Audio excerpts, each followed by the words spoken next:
It's horrifying. You know, I wonder sometimes how the hell I cope with it. Trying to go about a normal day, and then the phone goes, and I don't know where the hell I'm going next.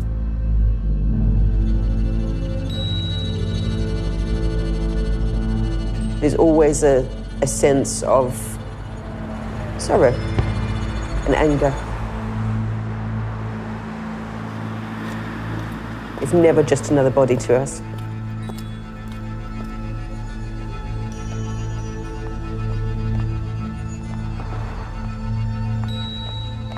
I just saw this dead animal.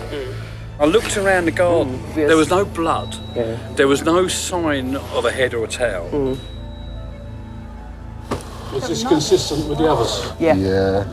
Completely consistent. And the tail wound as well. Yeah. In fact, look, there's a little stump. Dear God. And it's our guy.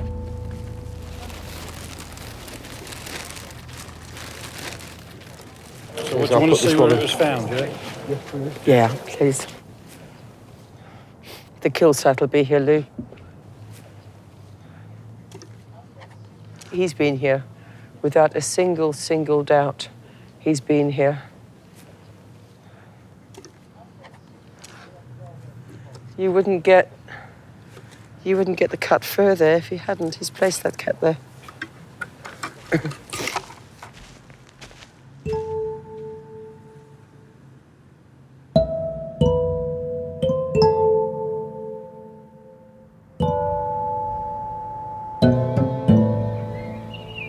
You're listening to BBC Radio London's Breakfast Show. I'm Vanessa Feltz, thrilled to have your company today. Another London story. This is an ongoing saga. You will have read about it, seen it. I only hope you haven't experienced it. It is the story of the Croydon Cat Killer. SNARL, which stands for South Norwood Animal Rescue and Liberty, has been looking into these deaths. Good morning. Are you all done up down there? He nearly went on national TV with his flowers undone.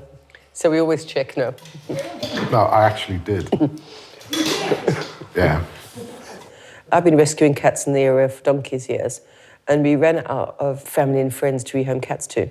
So the idea was we'd set up a Facebook page, we'd give ourselves a name, and try and rehome that way.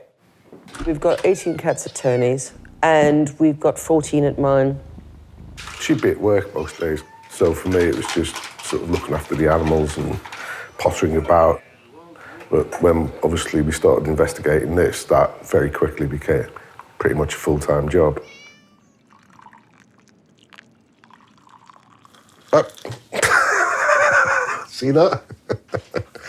Come on over there. No one needs to get burned. That's not the fridge where you keep the bodies, is it? Yes and no. Which ones have you had in there? There are some bodies in there. There's also, I think there's a head or two in there. Let's take these in through there. This one, she's quite cheeky. She ended up in a flat on her own with no food or water for a week before a friend of the woman got keys and then contacted me and I came and rescued her. It was one of those moments when I was driving home and I suddenly thought to myself, man, it's been like months since I came home with a live cat because I'd done so much dead collection and not so much rescue. It's like one of those pivotal moments, like, what the fuck's my life become, you know? I'm collecting more dead cats than live cats. How has having all these cats changed your life? I kind of enjoy it, you know.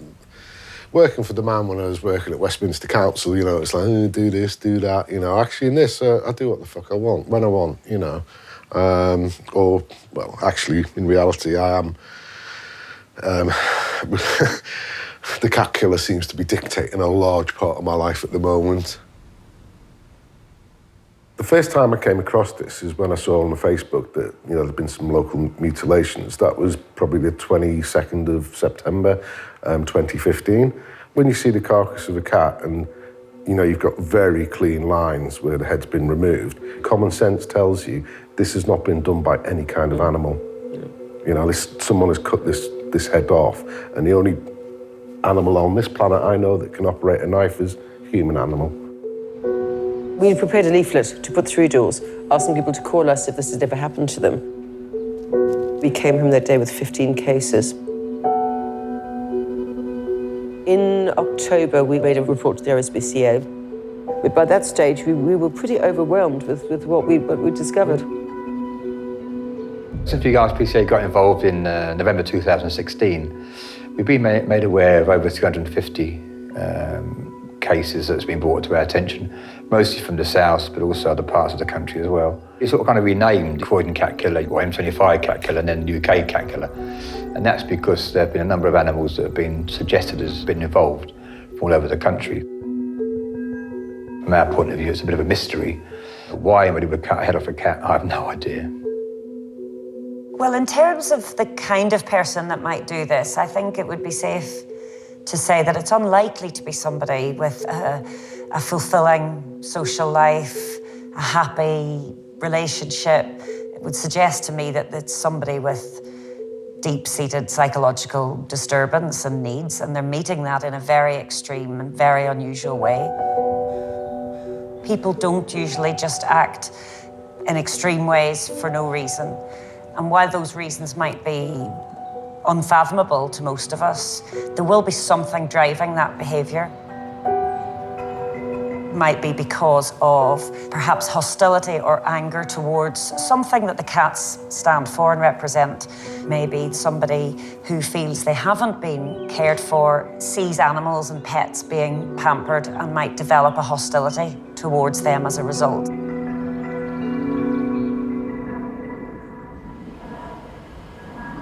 We had this lade and one of the cats decided to walk along it. So we just had it laid. Blooming cats, I don't know. You got two dogs? Yeah, these Hello. little fella. Hey, you're friendly though, aren't you? You're lovely, aren't They you? both came from rescues. Though. Yeah. Oh, what have you got in here? Oh, This is it's my husband's. Hello. Hello. Yeah. I see you quite animal-centred here with dogs, Very, got fish, yes. got parrot, you got chickens. Yeah, you name got it, cats. and we've got it, yeah. Oh, bless you. And what was her name? Millie. Millie. Millie. And she's got a sister somewhere who's black and white, her name's Molly. Millie and Molly. Yeah. Does she know? I don't know, she doesn't seem to be too perturbed This is by Millie's it. mum. Hello, sweetie. Hello. Oh, you don't know about your daughter, eh? Poor little thing. I'm still in shock. Yeah. I'm still in shock. Just in shock. I feel better knowing that you guys are here and that something is going to be done about it, in the fact that you're not all just sitting there saying, oh, it's another dead cat. And this has always been home and it's safe, but now it's not safe. My husband just said he's just ordered CCTV cameras.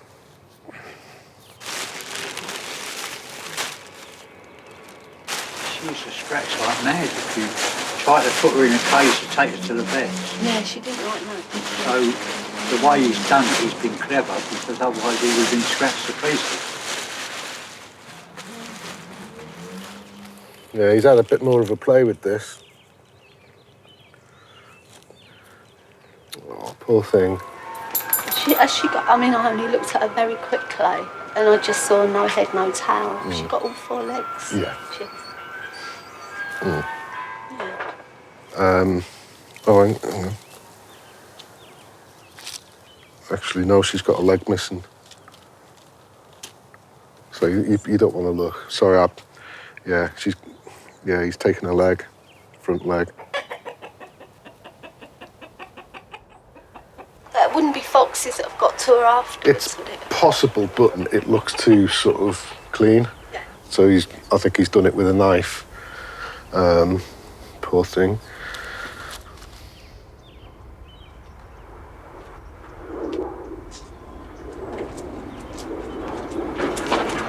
I'd do it to him with a knife. I would.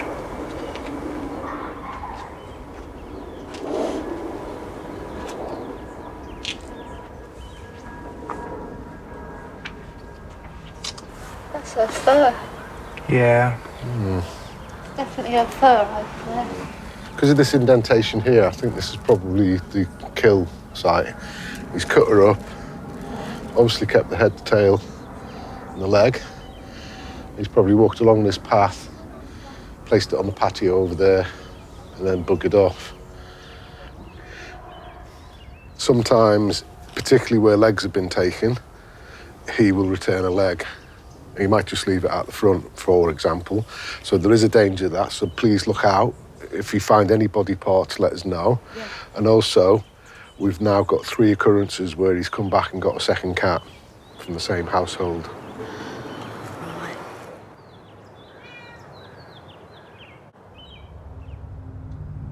What's very consistent amongst most of the bodies that we find is they're quite public or they're quite personal.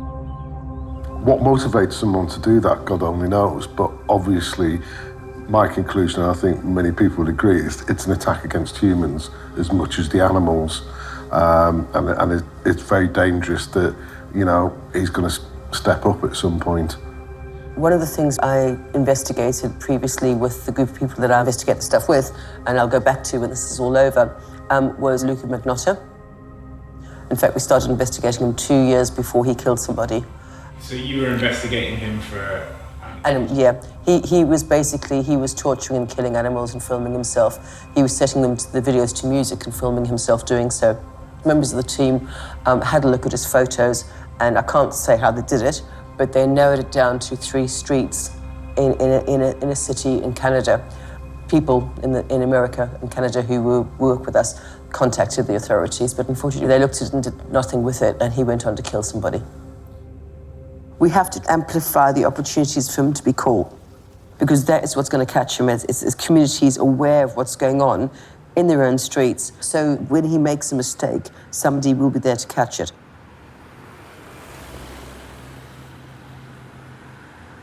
The first description's been issued of the Croydon Cat Killer. Well, the description is of a white man in his 40s with short brown hair, dressed in dark clothing, possibly with acne scarring to his face.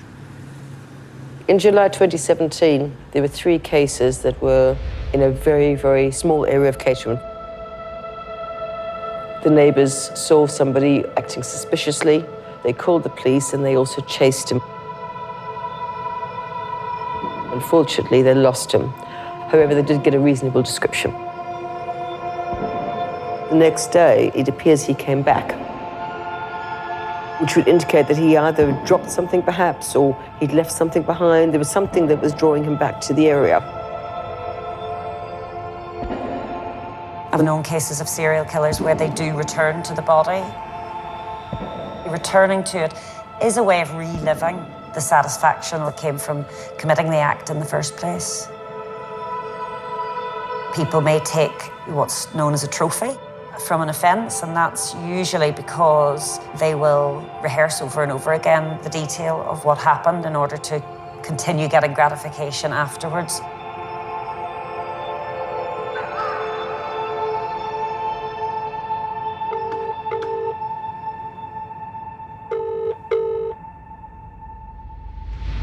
Yeah, I'm on the road. I'm actually on my way to Dartford. It's the one we were at the other day where the cat was found in the corner of the next door neighbour's garden. The one with the chickens. Today, the old lady next door, in the corner where the cat was found, has found 2 thin 4-inch bones. We definitely didn't miss that, absolutely. The woman herself said there's absolutely no way in hell we missed that. You missed that, no. No. So when he returns paws, he will strip them from there to there. Well, normally we get the whole leg, Yep. And then the paw, just this bit where the pads are up to about 1 inch, would be intact. Yeah, and the rest of it stripped completely to bone. Completely so clean. all the flesh, there's no skin, there's no fur, there's no flesh, and it's a really clean look. You can see it's not natural. It's not like a fox has been chewing on it. Yeah. This is what was found in the garden. They don't actually, ribs are normally curved, aren't they? Yeah. But I think it's just too much of a coincidence that they were found in the exact position where the body was originally. Yeah. Yeah, I don't, these aren't ribs. What do they look like to you, Boudicca? They're not chicken bones. I think it's going to take a vet to tell that.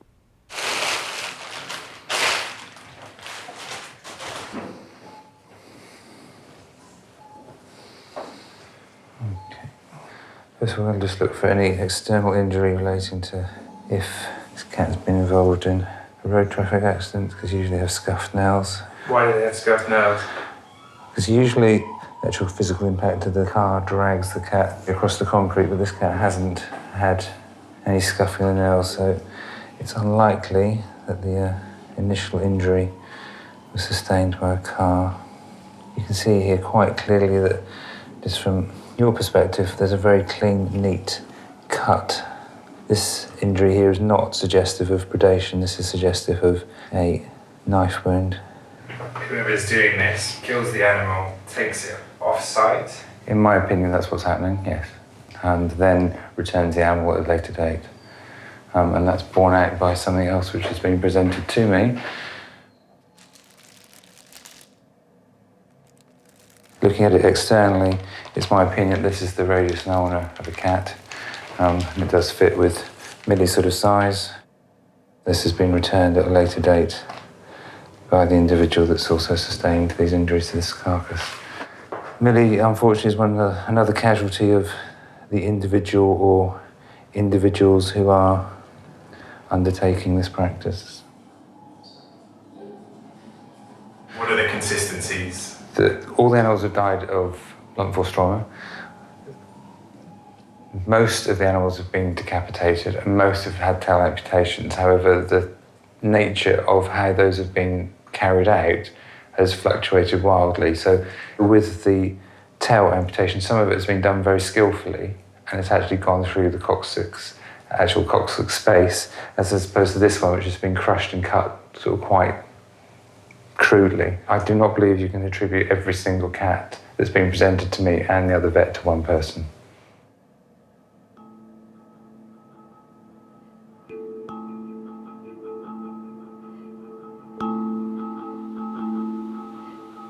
People often ask me, you know, is it more than one person? And my first instinct is to say, well, isn't that far more worrying? You know, if we've got just one person, that's bad enough. We've got 2, 3, 4 people doing it. That's got to be more horrifying to people. It's comforting to think that this is one person, that people are generally good, and that the person who's doing it is an outlier to society. In reality, most violence that happens is more likely to be sporadic or impulsive. It doesn't tell a very exciting story about bad people that the public can distance themselves from. Just going by the information that was released in the papers and on social media, I was thinking that it was one person. But if you start thinking that there's a certain person who's responsible for these crimes, then you might start looking for those patterns in the evidence that you're gathering. We may be missing other parts of this puzzle, and I think the fact that it's gone on for so long really suggests that we are missing something. We've had to change mindsets of policemen who go, oh, that's an animal, we don't do that. And they're quite right. They don't generally investigate this kind of crime. The biggest achievement we've done is that we've started to join up those dots and provided the evidence to the police that this is actually happening. She put a sign, Animal Rescue, come to investigate.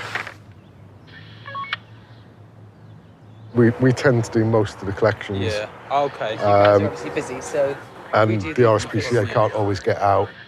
We're on scene, and the cat's been removed from where it was found. The Norwood rescue guys, they've come along and they've already sort of evidenced the cat. From what I'm told, there's potentially bodily fluid on the cat. I haven't seen it yet, but this is what they're telling me. So I just wondered how you want us to proceed. I don't know if I have a brown bag.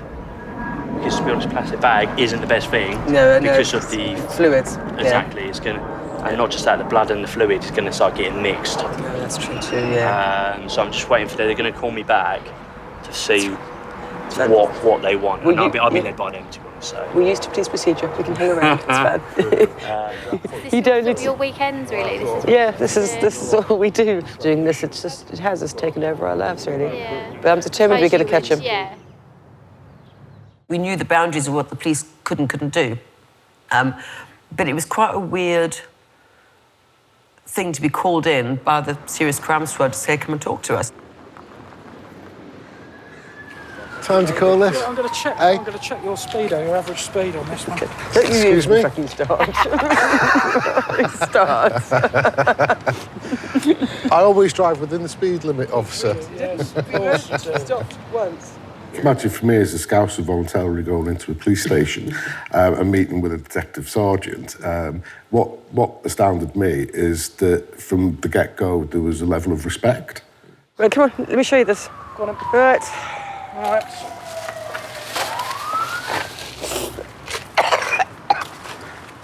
Right, you've got the gloves on. Give me a second. Oh, I hate you, bedwetter. You should be used to this by now.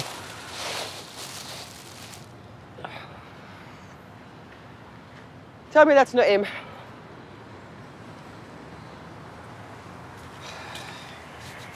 Tell me that's not him. That's him. It isn't, but someone's copying very well, isn't it? Yeah. Oh, poor little girl. I'm so sorry you smell. Just want to fucking cuddle cats, not look after them, not wretched their bloody poor bodies. Oh, I can't bear it. I can't bear it. It's the toys. I just can't bear it. No, the cat that was murdered. They said, look, we're probably not going to get another cat, not for some time. They can't bear it, take the scratch box and what food they had. There's a couple of It's boxes of heartbreaking. It's Bickets absolutely fucking heartbreaking. and the toy, which, she loved, apparently.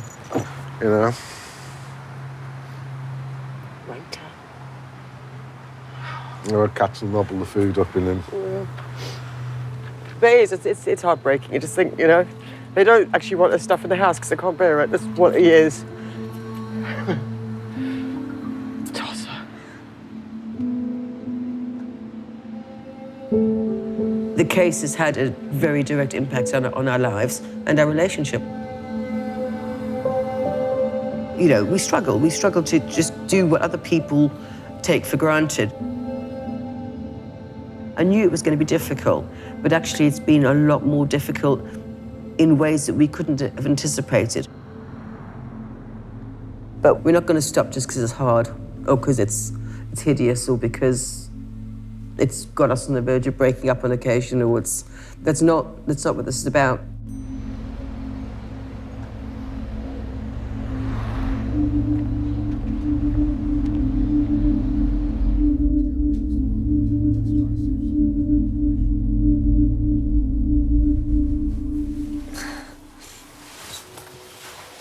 This is so real now, isn't it? It's sad. My heart is broke.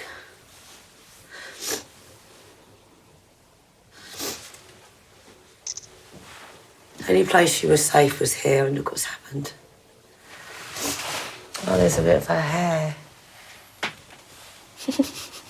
We'll leave that on it.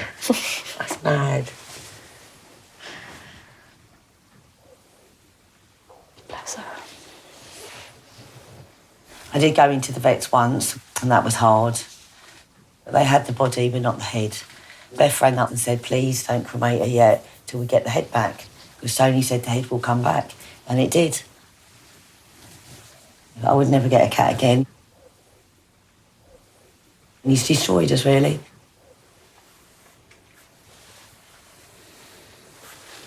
But we will catch him. Someone will catch him. Won't they? I hope so. Yeah, they will.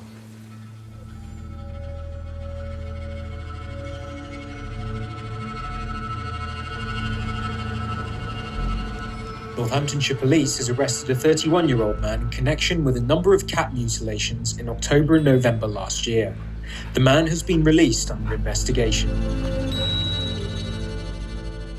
He's the first person that's been arrested for, and I think has mutilated cats, killed and mutilated cats. Whether there is a link to our person or other persons, we're still waiting. What's interesting, though, is if Takahe hadn't been ongoing, would they have even been picked up? Yeah, I think without the publicity and the investigation that's gone on, that wouldn't have followed. Yeah. Probably, though, you could also argue without the publicity and the investigation has gone, it may not have happened if it's a copycat. So that's the other way of looking at it. So, with one hand... Are you both of this sort of thought process that you've got a person in the Croydon area and you've got colluders or copycats in the outlying areas? It's possible, but if we have a group colluding, then we have a group colluding that has managed to kill animals and mutilate them in very similar ways. I feel like, we differ. We've all got different opinions, obviously. But that's why we make a good team. And I don't think it can be one person running around the country killing all these animals. This must be some form of collusion, copycat, or a group. It is almost a poison chalice to investigate because there's no obvious thing to hang our hat on. The problem we had in the start was that because it wasn't considered the most urgent things, we were losing bodies. Do this kind of, didn't do this sort of investigation. And without you guys, we would have lost countless bodies. The investigation has gone from what has been for 2.5 years, me calling on other people when I needed them, has become, I've got a full-time team of 4. We're going to just kind of go both barrels into it and see if we can turn something up. Best case scenario, what do you think you could hope in terms of sentencing? In all honesty, not enough. Probably 4 or 5 years. He's got to go to court. He's got to face trial. For all the families that need that justice, that's got to happen.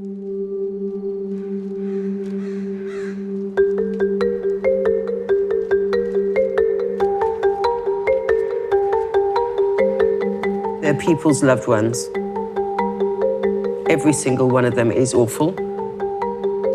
And we're both of a background that if something's wrong and it's in your ability to fix it, that you fix it. I don't think either of us could just stop and walk away. And, I guess that will be the case until he's caught, preferably until I catch him. And I'll let him know what I think about what he's doing to my life and Boudicca's. We've invested 2.5 years of our life in catching this guy, and we will catch him. Tick-tock, tick-tock, tick-tock. Motherfucker.